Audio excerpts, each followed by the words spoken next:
Alors, toujours dans cette matinée du 11 septembre 2022, je parle de la question des noms. Et je viens d'écouter une émission avec philosophie à 10 heures, animée par Géraldine Mühlmann. Et je compte le nombre de noms qui sont prononcés, qui sont évoqués. Freud, Proust, Nietzsche, Rimbaud, Sartre, Ricoeur, et j'en passe. Vous avez remarqué que dans cette série de noms, il n'y a pas de femme, il n'y a pas de nom féminin.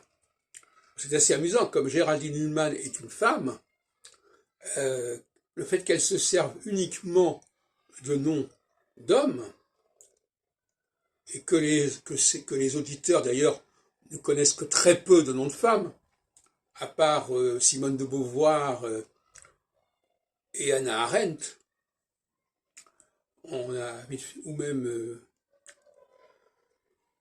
Simone Veil, l'autre Simone, eh bien non, ça ne va pas très loin.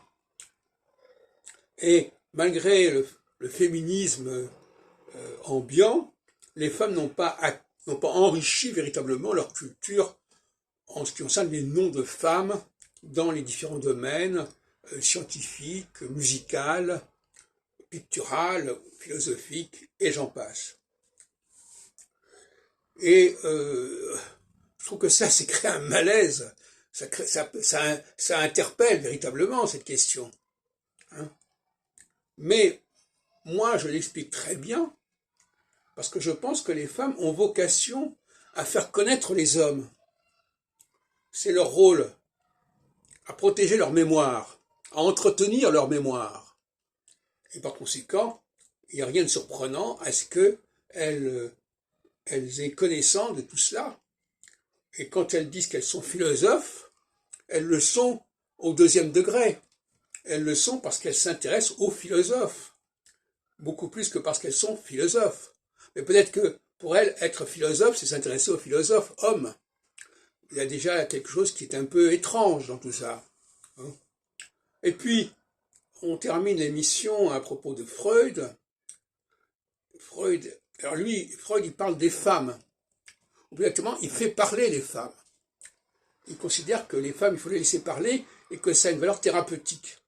Et là, il touche à un sujet très intéressant pour les topiques sensoriels dont je parle, par ailleurs, de savoir que la femme a besoin de parler. C'est une sorte d'hubris, de défouloir, d'exutoire. Et là, en effet, c'est vrai. C'est vrai que là, on touche à un sujet, la question du ça auditif, comme je parle dans les topiques sensoriels, eh bien, c'est bien de ça dont il s'agit. Hein. Il s'agit de dire des choses, de libérer la parole, de désinhiber la parole, et que ça fait du bien. Mais, il ne faudrait quand même pas oublier que ça n'a pas la même portée pour les hommes et pour les femmes. Et là encore, on finit par généraliser. Moi, je trouve ça insupportable de faire ce syncrétisme masculin-féminin. Ce qui est bon et vrai pour les femmes ne l'est pas pour les hommes et inversement. Ce ne sont pas les mêmes topiques sensoriels. Le surmoi masculin de la parole correspond au ça féminin de la parole et ça va en sens inverse.